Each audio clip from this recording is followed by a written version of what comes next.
Per farlo basta semplicemente stavo cercando il plettro, ma è nero sulla scrivania nera e non lo trovo. Ciao chitarristi e bentornati in Shape Your Tone, sono Ale e visto che ultimamente i video shorts con tutte le cose tamarre da fare sulla chitarra stanno spaccando e li state guardando tantissimo, oggi li raccogliamo tutti in questo video. Così se te ne sei perso anche solo uno, questa volta qui ci sono tutti. Sono 8 più 1 bonus e ve la regalo io così perché mi state simpatici. Se anche solo una di queste cose tamarre ti piace, la usi già e ti diverti un sacco ad usarla, lascia un bel like al video, iscriviti al canale con la campanella e dimmi qual è la cosa più tamarra che sai fare con la chitarra. Numero 1, power slide. Partiamo facile. Allora, il power slide è tipo una delle cose più usate e strausate sulla chitarra elettrica ed è decisamente tamarra perché è troppo bello fare tutto quel casino e tutto quel rumore quasi incomprensibile, ma che la maggior parte delle volte accompagna l'inizio o la chiusura di una sezione di brano o addirittura di tutta la canzone stessa. Farlo, come vi dicevo, è molto facile. Ci dovremo concentrare sulle prime 2 o 3 corde, quindi la sesta, la quinta e la quarta corda, e anzi tante volte in realtà bastano anche solo la sesta e la quinta, ma fa niente, se aggiungiamo anche la terza facciamo più casino. Per farlo basta semplicemente stavo cercando il plettro, ma è nero sulla scrivania nera e non lo trovo. Per farlo vi basta semplicemente plettrare queste 2 corde posizionando la mano nella zona più alta possibile del manico. Questo poi dipende tantissimo da quanto deve durare questo slide, da quanta potenza vogliamo metterci, da tantissime altre cose. In generale però si cerca di partire dalle zone un pochino più alte del manico,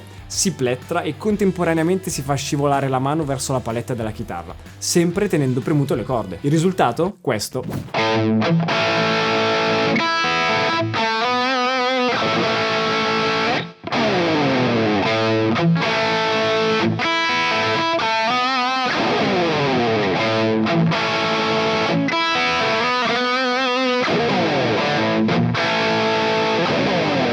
Numero 2, striscia al plettro. Una variante di questo power slide la possiamo trovare in una tecnica che possiamo dire sorella di quella che abbiamo appena visto. Quindi anche qui siamo sul livello facile. Infatti, mentre prima dovevamo plettrare e scorrere con le dita, questa volta facciamo direttamente scorrere il plettro sulle corde più gravi. Il fatto che queste corde siano rivestite e quindi abbiano delle leggere scanalature tra una spira e l'altra intorno alla corda, fa sì che quando il plettro ci scorre sopra faccia proprio questo rumore caratteristico e diciamo tamarrissimo. Per questa cosa vi avviso però, occhio, perché è l'equivalente di sfregare le unghie su una lavagna oppure le posate che sfregano i piatti, cioè potrebbe darvi un fastidio allucinante. Quindi non fatelo col volume troppo basso oppure addirittura con la chitarra staccata dall'amplificatore.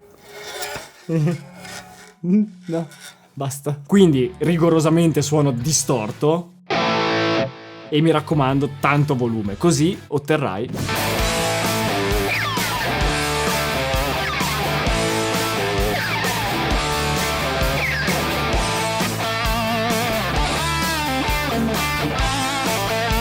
Numero 3, armonico naturale. Un'altra cosa super interessante che possiamo sfruttare sulla chitarra è sicuramente l'utilizzo degli armonici. Questi li avete sentiti in tantissimi brani e sono utilizzatissimi sia nel rock ma tantissimo anche nel metal. Per eseguire un armonico naturale ci basta appoggiare leggermente il dito a uno dei tasti con i pallini. A questo punto arriva la domanda più gettonata: perché per forza i tasti con i pallini? Il motivo è molto semplice, anche se è un casino in realtà. Tutto perché ci sono delle motivazioni di fisica dietro agli armonici. Infatti, se dividiamo la corda della chitarra in parti, possiamo notare che al 12° tasto abbiamo la metà esatta della sua lunghezza. Su quel tasto abbiamo infatti un armonico che corrisponde esattamente alla stessa nota suonata a vuoto, quindi senza premere i tasti.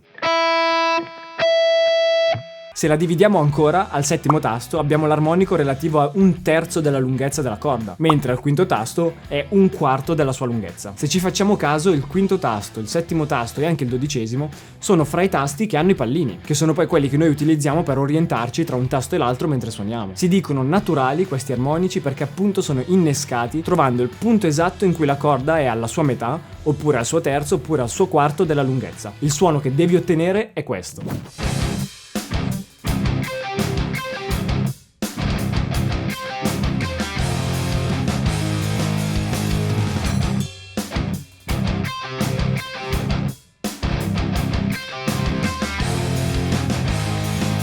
Cambio chitarra e passiamo agli armonici artificiali. Infatti qui abbiamo praticamente lo stesso concetto degli armonici naturali ma forzato. Questo ci serve per eseguire gli armonici anche su tasti che non fanno parte di una di quelle frazioni della corda. In questo modo possiamo suonare un armonico con qualsiasi nota su qualsiasi tasto che abbiamo sulla chitarra. Innescarlo non è semplicissimo e richiede un po' di pratica, ma dopo che ci si sperimenta un po' e si trova il modo giusto diventa abbastanza semplice. Anche se, diciamo la verità, ciccare l'armonico artificiale è sempre dietro l'angolo. Dobbiamo fare come se avessimo il dito leggermente appoggiato alla corda, come per l'armonico naturale, ma senza appoggiare leggermente il dito alla corda. Il modo più semplice è sfruttare questa parte del pollice della mano destra, che subito dopo aver pizzicato la corda va ad appoggiarsi leggermente in modo da stopparla. Però non è finita qui.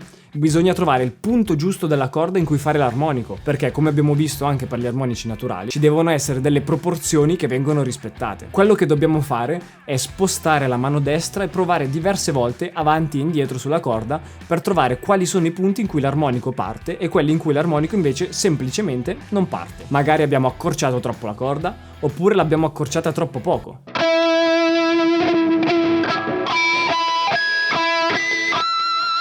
Fate questa cosa per ogni nota di cui volete fare l'armonico artificiale. Abbiamo armonici diversi con note diverse al 12° tasto, abbiamo note diverse al 7° tasto e un'altra ancora diversa al 5° tasto. Il concetto è lo stesso, semplicemente replicato in maniera appunto artificiale. Se fai le cose nel modo giusto, il risultato sarà qualcosa di simile a questo.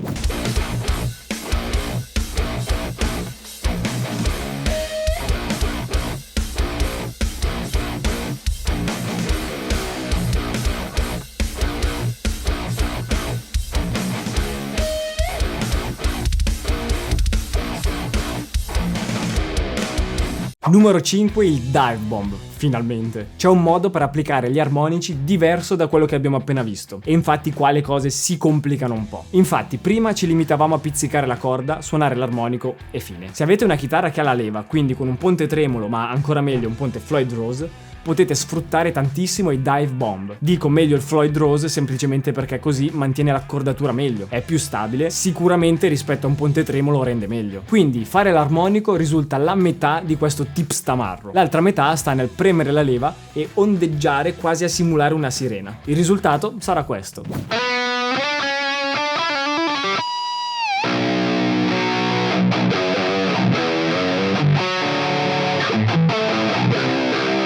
Poi ci sono tantissimi altri modi di farlo. Si può fare in chiusura e quindi spingere completamente la leva verso il basso. Si può tirare la leva verso l'alto e quindi farlo crescere. Si può ondeggiare in modo quasi nervoso, quasi a imitare un cavallo che fa il suo verso. Ditemi nei commenti che verso fa il cavallo. Oppure si può passare da un armonico all'altro mentre si suona. Insomma, di modi per fare il dive bomb ce ne sono 10 miliardi, tutti bellissimi, tutti super tamarri. Questo è uno dei motivi per cui quando ho comprato la mia chitarra a 7 corde ho deciso di farmi del male fisico comprandola con il Floyd Rose. La gioia di un dive bomb finale in mezzo alle canzoni oppure così a caso non me la toglie nessuno.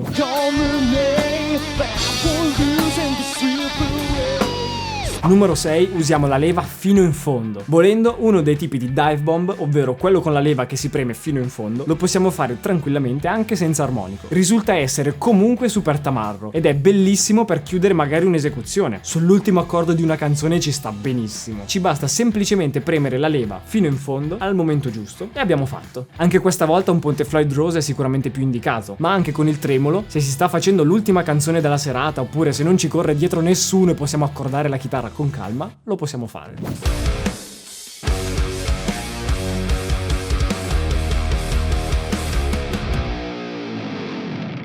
Numero 7, il trillo con la leva. Per farlo basta suonare una nota e colpire la leva in questo modo verso l'esterno oppure verso l'interno. Qui dipende da come siete più comodi. Con questo modo di colpire la leva della chitarra, quello che succede è che la leva inizia a muoversi e fa delle oscillazioni rapidissime e strettissime. Di conseguenza anche il ponte della chitarra poi asseconda questi movimenti. Il risultato è l'intonazione della nota che cambia così velocemente che sembrerà appunto un trillo. Non di MSN purtroppo, per chi se lo ricorda. Se sarete abbastanza rapidi e precisi nel movimento, il risultato sarà questo.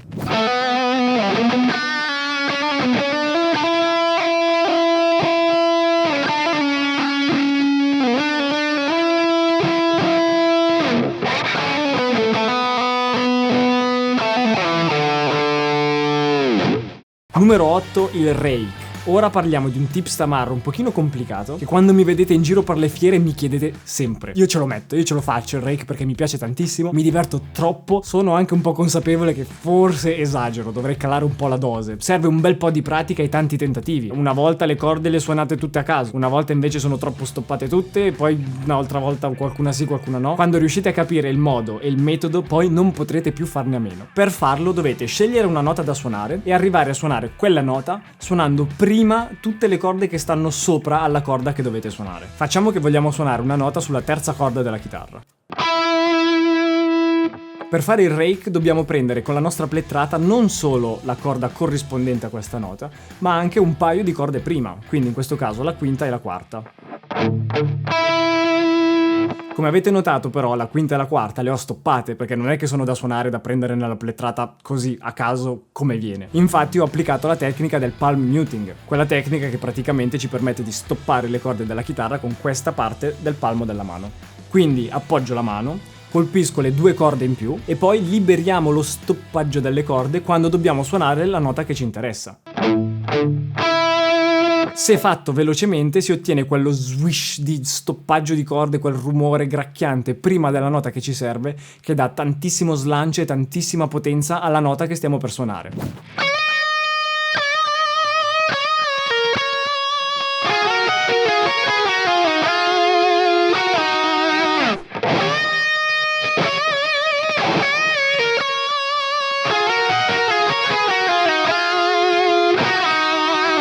Tra l'altro io sto nominando un sacco di cose relative alle tecniche, il palm muting e quella cosa e quell'altra, magari quelli più principianti che stanno guardando il video non riescono a capire bene che cosa sono queste cose. Sono tutte tecniche che io comunque spiego anche nei miei videocorsi sul mio portale, però per favore non andate a guardarlo. Il link sarà rimasto in descrizione di sicuro, ma non cliccatelo per favore, perché sta per uscire il portale nuovo e quando esce vi avviso e ve lo dico, ve lo racconto, ve lo spiego, però per adesso c'è ancora quello vecchio e quindi no. Numero 9, il tips tamarro bonus che vi ho promesso, che però non è proprio un tips ma è una tecnica vera e propria. Infatti sto parlando del tapping. Se noi invece di usare la mano destra per plettrare la usassimo per premere le corde sul manico, che stanno magari lontane da quelle che stiamo prendendo con la mano sinistra, e facciamo un po' finta di suonare il pianoforte anche se stiamo suonando la chitarra, otteniamo il tapping, che è una delle tecniche per chitarra più tamarre sempre del mondo. È interessantissima questa perché ci permette di fare delle sequenze di note con intervalli enormi, con note che sono lontanissime fra di loro, rendendo comunque la cosa super gradevole e soprattutto veloce. Di sicuro il massimo esponente di questa tecnica è Eddie Van Halen, che ha portato questo modo di suonare all'apice. Tra l'altro, se volete un video su Eddie, ditemelo che lo facciamo. La cosa interessante è stata comunque vedere un chirurgo in Rai negli anni 60 che fa la stessa cosa su una chitarra classica o acustica. Poi in che senso un chirurgo? Di cosa? Comunque, per fare il tapping dovete studiare medicina a 15 anni, non ce n'è. Scegliamo una nota che vogliamo suonare e poi una nota molto più lontana nella zona più alta della tastiera da fare con l'indice o con il medio della mano destra premendo la tastiera.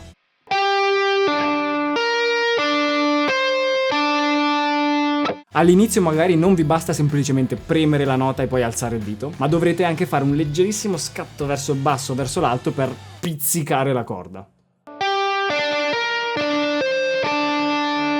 Ovviamente meno sarà evidente questa cosa, più il tapping sarà fluido e piacevole da ascoltare. Però la cosa bella che vi dicevo è che possiamo fare delle sequenze di note veloci senza fare troppa fatica e quindi in modo facile.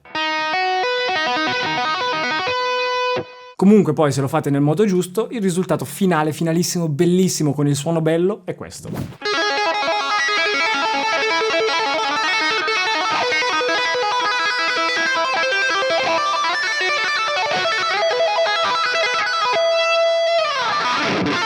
Io spero di avervi reso dei chitarristi ancora più tamarri di prima, perché se siete chitarristi siete tamarri. Se lo siete, commentate così qui sotto, almeno lo capisco. Poi lasciate un bel like al video se siete tamarri, lasciate un bel like al video se non eravate tamarri, ora siete tamarri, lasciate un bel like al video se non eravate tamarri, non volete essere tamarri, però voi siete tamarri perché siete chitarristi. Iscrivetevi al canale e ciao!